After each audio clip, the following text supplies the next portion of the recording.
മഴ പെയ്ത നാട് വേറെ മൂടാ. കുറെ ഡെഡ് സ്പോട്ടൊക്കെ ഓണായിരിക്കും. അങ്ങനെ ഒരു സ്പേസിലേക്കാണ് ഇന്ന് നമ്മൾ പോണേ. നമ്മള് ദോഗാടിയിലാ പോകുന്നേ. എവിടേക്കാന്ന് വെച്ചാ അത് മല്ലൻകുഴിക്ക. അവിടെ ദേവദാസേട്ടുണ്ട്. ആളെ പോയി കണ്ട വേറെ സ്പോട്ട് കൂടി കിട്ടും. പെരുമ്പിലാവിൽ നിന്നും എരുമപ്പെട്ടി റോഡിലൂടെയാണ് നമ്മളിപ്പോ യാത്ര ചെയ്യുന്നത്. പെരുമ്പിലാവിൽ നിന്നും ഏകദേശം ഒരു 4-5 കിലോമീറ്റർ യാത്ര ചെയ്ത കടങ്ങോട് എന്ന സ്ഥലത്ത് നിന്നും ലെഫ്റ്റ് തിരിഞ്ഞാണ് പോവേണ്ടത്. എരുമപ്പെട്ടിയിൽ നിന്നും ഏകദേശം 5 കിലോമീറ്റർ യാത്ര ചെയ്ത കടങ്ങോട് എത്താം. പെരുമ്പിലാവിൽ നിന്നും എരുമപ്പെട്ടി റോഡ് വരുമ്പോൾ തിരിയേണ്ട ലെഫ്റ്റ് ആണിത്. മല്ലൻ സ്വാമി ക്ഷേത്രം എന്ന് എഴുതിയ സൈൻ ബോർഡും കാണാൻ സാധിക്കും.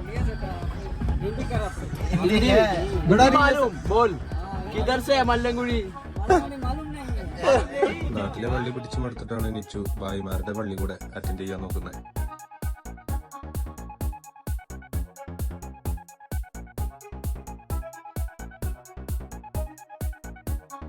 ചില അടിയന്തര സാഹചര്യങ്ങൾ ഓടിക്കൊണ്ടിരിക്കുമ്പോൾ ഇതിലും ഇങ്ങനെ കാറ്റ് കൊള്ളാനിറങ്ങും. അത് എപ്പോഴും ഇല്ല, ഞങ്ങൾ അത്യാവശ്യമായിട്ട് എന്തിനേലൊക്കെ പുറത്തേക്ക് ഇറങ്ങുമ്പോൾ മാത്രം.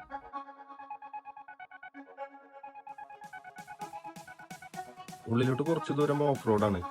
നമ്മൾ കുറച്ച് മുന്നേ തന്നെ കാർ പാർക്ക് ചെയ്തു. സ്പേസ് ഉണ്ടാവില്ല കുറച്ച് ദൂരം ഉള്ളിലോട്ട് കയറി കഴിഞ്ഞാൽ കാർ പാർക്ക് ചെയ്യാം. അതുപോലെ തന്നെ വഴിയിലൊരു മരം പൊട്ടി വീണ് കിടക്കുന്നുണ്ട്. അപ്പൊ നമുക്ക് നടന്ന് തന്നെ ഉള്ളിലോട്ട് പോകാൻ കഴിയുള്ളൂ.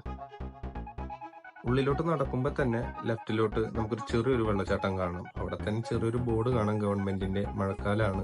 സാധാരണ എല്ലാ സ്ഥലത്തും ഉള്ളതുപോലെ തന്നെ വെള്ളത്തിന്റെ ഫോഴ്സ്, വഴുക്കല് ഇതൊക്കെ ശ്രദ്ധിച്ച് നമ്മൾ എൻജോയ് ചെയ്യാം.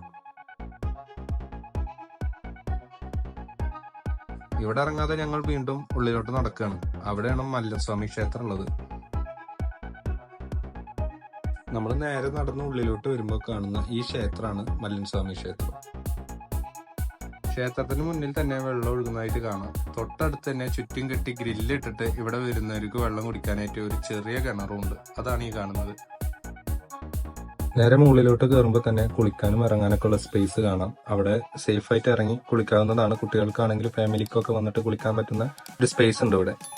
ഞങ്ങൾ ഇനി ഉള്ളിലോട്ട് പോവാണ്. കുറച്ച് ദൂരം കൂടി ഉള്ളിലോട്ട് പോയി കഴിഞ്ഞാലാണ് നമ്മൾ ഉദ്ദേശിക്കുന്ന സ്ഥലത്തേക്ക് എത്തുക. ഇതാണ് ഞങ്ങൾ പറഞ്ഞ രാമദാസ് ചേട്ടൻ. ആളെ വഴിയുന്ന അപ്രതീക്ഷിതമായിട്ട് കണ്ട് മുന്നേ കണ്ട പരിചയം പുതുക്കലും വിശേഷങ്ങളൊക്കെ പറഞ്ഞ് കുറച്ചു ദൂരം സംസാരിച്ചുകൊണ്ട് നടന്ന് ആളെയും കൂട്ടിയിട്ട് ഉള്ളിലോട്ട് നടക്കാനാണ് പ്ലാന്. ഈ കാണുന്ന അരുവി മുറിച്ച് കടന്നിട്ട് വേണം രാമദാസേട്ടന്റെ വീട്ടിലേക്ക് എത്താൻ വേണ്ടിയിട്ട്. ഇത് കുറച്ച് ദൂരം ഉള്ളിലേക്ക് നടന്നു കഴിഞ്ഞാൽ പിന്നെ ഈ കാണുന്നതൊക്കെ ആളുടെ കൃഷി സ്ഥലങ്ങളും കാര്യങ്ങളാണ്. ഈ കാടിന്റെ ഉള്ളിൽ ഇങ്ങനെ ഒരു കൃഷി സ്ഥലം മെയിൻറ്റെയിൻ ചെയ്ത് പോകണം. ഇലക്ട്രിസിറ്റി അല്ലെങ്കിൽ അങ്ങനത്തെ സൗകര്യങ്ങളൊന്നും ഇല്ലാത്തൊരു വീടാണ്. അപ്പൊ എത്രത്തോളം ആൾ കഷ്ടപ്പെട്ടിട്ടാവും ഈ കൃഷി സ്ഥലമൊക്കെ ഇങ്ങനെ ചെയ്തിട്ടുണ്ടാവുക എന്ന് നമ്മളൊന്ന് ചിന്തിച്ചാൽ മതിയാവും. ആളുടെ കൃഷി സ്ഥലം ആള് അത്രയും കെയർ ചെയ്യുന്നതാണ്. അതുകൊണ്ട് തന്നെ ആളോട് പെർമിഷൻ എടുത്തിട്ടാണ് നമ്മൾ ഇങ്ങോട്ട് വരാറുള്ളൂ. അതുപോലെ തന്നെ ഈ വീട് കണ്ടോ, ഒരുപാട് വർഷങ്ങളായിട്ട് ആൾ ഇവിടെ താമസിക്കുന്നുണ്ട്. 40 വർഷത്തോളമായി ആൾ ഇവിടെ താമസിക്കുന്നുണ്ട്. ഇലക്ട്രിസിറ്റി അങ്ങനത്തെ സൗകര്യങ്ങളൊന്നും ഇല്ല.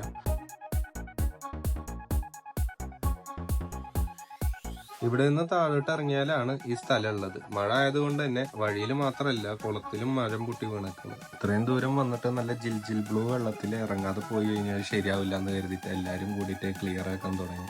വെള്ളത്തിൽ തീരെ വെയിറ്റ് ഇല്ലെങ്കിലും പുറത്തെടുത്തപ്പോ പണ്ടാര വെയിറ്റ് ആണ്. എന്ത് പ്രതിഭാസല്ലേ. അങ്ങനെ ചാടി തിമിർത്ത് നേരെ വരുന്ന വഴിക്കുള്ള വെള്ളച്ചാട്ടത്തിലൊക്കെ ഒന്ന് ഇറങ്ങി നൈസായി കുളിച്ച് റിട്ടേൺ തിരിച്ച്. ഇനി ഇങ്ങനെ നമ്മുടെ നാടിനടുത്തുള്ള ഹിഡൻസ് പ്ലേസുകളൊക്കെ ഉണ്ടെങ്കിൽ കമന്റിൽ അറിയിക്കാം.